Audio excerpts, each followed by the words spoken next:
Well, some new information into a bizarre and heartbreaking case. Jury selection is underway for the trial of a mother charged with murdering her 5-year-old son by poisoning him and then documenting his declining health on social media. Lacey Spears is accused of intentionally feeding her son salt at toxic levels. And joining us now is former prosecutor Doug Burns and Fox News legal analyst Lise Will. Thank you both for joining us. Pleasure.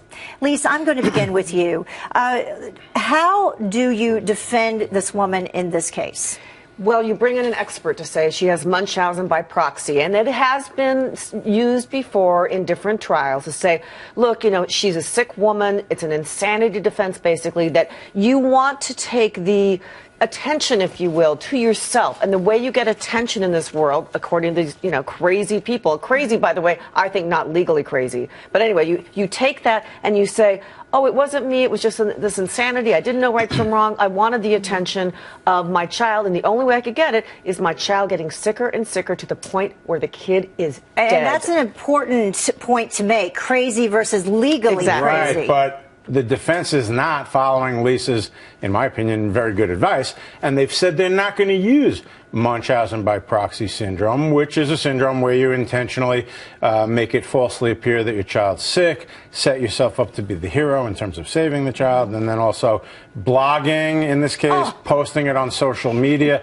But they're not using it, Lisa. But you know what? They're smart not to use it, because if I were the prosecutor in that case, and that's usually my role, is I would say, are you kidding? This woman is using this kind of an excuse, and meanwhile she's posting it on social media. And this is one of the first cases that where social media has come into play, and you have this woman who is blogging daily, sending out tweets just before her child is taken off life support. It's interesting you say that, because you know, social media, while we've had it a while, is still somewhat relatively new in terms of some legal context. And you're right. I mean, you're following day by day this whole saga. But one point back to what we were debating. If the defense doesn't use Munchausen, then they turn around and say, I was caring for my sick trial on many levels, that handcuffs the prosecutors. Because the window is not open, exactly. Who would normally say the only reason she's doing this is because she has this problem. So it makes it tricky. You know, ironically, the Munchausen could help either side in certain ways. She's got to take the stand, though, if she wants to make that case. Because you can put all the experts on as well, she seems willing to say a lot. Oh, my goodness. I mean, she loves saying things. So she's got to take the stand and say, oh, I love my kid, this, and that. And then you put an expert on both sides, because both sides will have experts to say that's not a legal defense. What about the fact that this child has continually been hospitalized since the child was born in 2009? Has the system in some way dropped the ball? Because organization after organization, hospitals, they've investigated this, where the child's been hospitalized, and they've let it go. Is that something that can be used in the mother's defense? State to state, so it would be harder when you talk about state agency to follow that through. That's true, but you're absolutely right. On many levels, you know, this was a problem in the making, which is very common, by the way, in any kind of criminal situation. It usually, things do develop over time.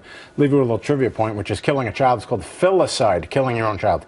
You have homicide, patricide, matricide, filicide. Most people can't even fathom that a mother, I mean, the maternal instinct just kicks in, that's beyond everything else. But you think of Susan Smith, you think of all these other women out there that have done it and made up these horrific excuses and have been found to be excuses, but still legally I was in North Carolina at the time that the Susan Smith situation happened. How difficult will it be for a jury to find this mother guilty? I think Lisa's right on the money. I mean, in other words, you could say whatever you want about the case, the evidence, but the reality is people scratch their head saying, wait a minute, how is a parent going to kill their child? I agree. And I think it puts a dynamic of making the case harder. Now, remember, she's charged with a murder theory and a manslaughter theory, so I wanted to just make the point quickly. It may see some kind of compromise. She also did internet searches in terms of salt and salt poisoning, so that will also be introduced. But I think that shows premeditation, though. It wasn't just a manslaughter, which you kind of think is like that. It was a premeditated, slow.